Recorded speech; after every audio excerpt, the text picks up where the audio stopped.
Bonjour, voilà une autre petite vidéo en marche. Ici on a un souffleur Craftmaster, c'est vendu par Sear, c'est un grand magasin qu'on a en Amérique du Nord. Sear, c'est une souffleuse avec un moteur Tecumseh, 10 chevaux, c'est une 10-28. 10 chevaux, 28 pouces de large. Elle a des chenilles, puis le gros problème c'est ça, les chenilles. Les chenilles. Mais je pense que j'ai pogné un citron aussi. Un citron, un vrai citron. Elle devrait être peinture en jaune. Là maintenant, il faut que je change la bague de traction. Ceci. C'est ça qui entraîne les chenilles. Ça fait je sais pas combien que je change. Regardez ça comment c'est arrangé. Ça use à cause des chenilles.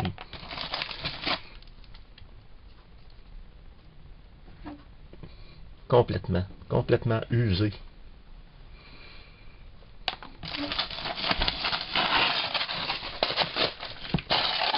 Ça, c'est une pièce que j'ai fait venir chez Sear. Eux autres, ils vendent pas les bagues, ça coûte pas assez cher. Fait qu'ils vendent tout le kit au complet. Là-dessus, il y a un bearing qui va là-dessus, avec un serre-clip. Juste ici. Mais la poulie, elle se défait. Comme vous pouvez voir, il y a des bottes après. Elle se défait pour changer la roue. Mais eux autres, ils aiment mieux vendre ça, ça vaut plus cher. Ça vaut 34$. Ça vaut... Ça a été acheté en 95, ça vaut 32,99$. Avec les taxes. Là, maintenant, il faut que je défasse ça. Changer la bague. Une belle bague neuve. Tout en caoutchouc. Ça dure pas l'hiver. C'est comme les autres. Le problème, c'est que les chenilles ont trop de traction. S'il y avait des roues, les roues glisseraient. Les roues tourneraient dessous. Tandis qu'elle, elle fait pas ça. Puis les chenilles barrent. Il y a trop de traction, les chenilles barrent, c'est la roue de friction qui tourne. Ben, c'est-à-dire, elle tourne plus. Le plateau d'aluminium tourne, mais la roue, elle tourne plus. Fait que ça use. T'as beau faire attention. Une chance qu'elle a une servo-direction. Elle a le steering après. Il y a 2 gâchettes qui marchent avec des planétaires. Ça, au moins, c'est un bon système. Un très bon système. Mais il y a juste ça, la roue de traction. Et aussi, j'ai eu de la misère avec le moteur. Il a jamais bien été, ce moteur-là. Elle était neuf, elle allait mal. Les gars, ils venaient ici, dans le cours, pour la réparer. Puis ça n'a rien coûté pendant 2 ans. Ils ont jamais trouvé le problème. Moi, à un moment donné, je voulais remonter le carburateur. J'ai dit, moi, remonter le carburateur, on va essayer. Je défais la tôle. Puis, il y avait un problème avec. C'est le collecteur d'admission, c'est un petit tube d'aluminium. Ben, quand ils l'ont monté après le moteur, ils l'ont trop serré, ils l'ont craqué.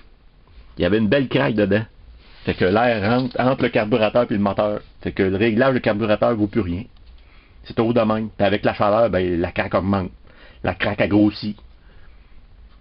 Puis l'air rentre à plus. Puis le moteur a arrêté, puis ça finissait là. Plus capable de repartir. Les gars, ils ont jamais trouvé le problème. Ben moi, j'allais régler le problème. À la place de me trouver un tube qui vaut je sais pas combien, j'ai mis du silicone pour les couverts de valve. J'ai tout bouché le tout, la craque, avec du silicone orange, je sais pas si vous connaissez ça, pour les couverts de valve. Ça a réglé le problème. J'ai un problème de moins. Il y a aussi la chute. La chute était toute en plastique. Il y a juste un morceau de glace qui passait quand il faisait bien froid, ça craquait, ça cassait, ça faisait tout. Fait que je l'ai changé pour... Je me suis trouvé une vieille souffleuse. J'ai tout changé ça, je me suis soudé un chose par-dessus le trou pour poser la chute. Poser une chute toute en métal. À part de ça, ça va bien. À part de ça, ça va bien. Ouais. Là, ben, il faut que je répare ça. Ouais. Petite jobine. Fait que, à tantôt. Voilà un peu le principe de fonctionnement d'une souffleuse. Ça, c'est une souffleuse assez standard. C'est pas comme les Honda et les Yamaha qui marchent hydrostatique. Ceux-là, ils devraient être bonnes, mais ils se vendent pas mal plus cher. Tandis que celle-là, c'est le principe d'une souffleuse à roue. La roue de friction est ici. C'est ça qui fait les vitesses. La roue de friction frotte sur le disque d'aluminium ici. C'est ça qui fait les vitesses. Ça ici, ça se déplace. Pour avoir les vitesses, tu as le reculon, l'avant. C'est ça, c'est ça qui entraîne les chenilles. Puis ça, quand ça bloque, les chenilles bloquent, ben ça bloque. Ça, c'est entraîné par le moteur. Ça, c'est entraîné par le moteur. Puis c'est ça, ça tourne toujours, ça. C'est un gros problème. C'est le système de direction qui se type. Ça, il y a des trains planétaires là-dedans. Il y a 2 trains planétaires, ici. Il y en a un ici, puis il y en a un ici. Ça, quand c'est barré, il y a de la traction. Quand je débarre les couverts, ben là, il n'y a plus de traction, ça tourne free.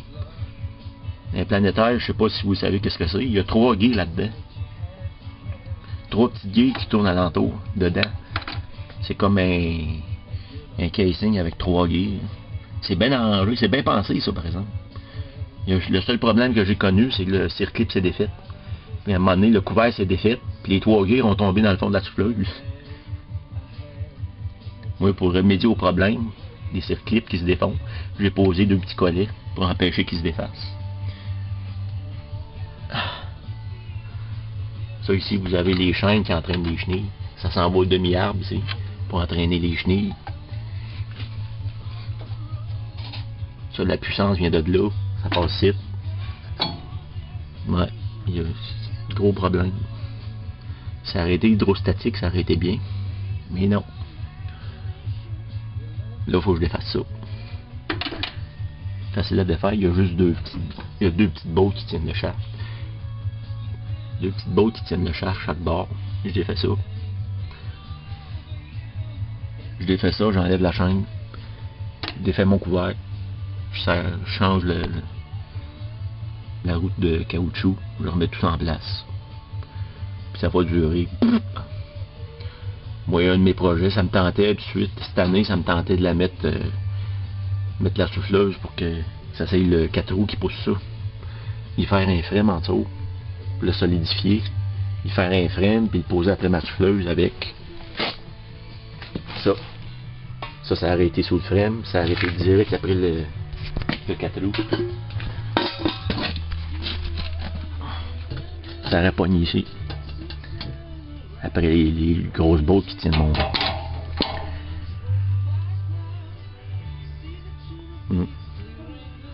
Ah, c'est un projet. C'est un projet.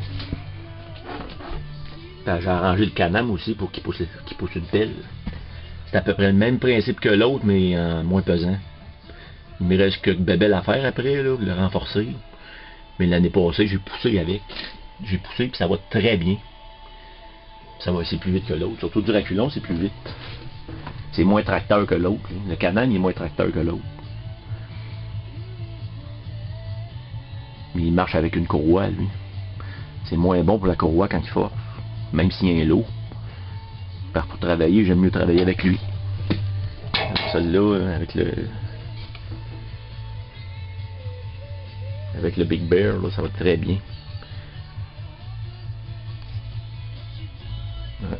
On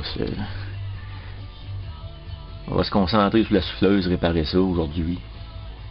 On a eu notre première neige. Hier, il y avait du verglas. On a eu notre première neige.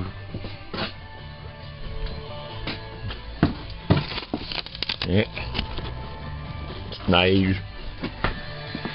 Et maudit, c'est le fun. Bon, je reviens, mais que ça s'aille réparer.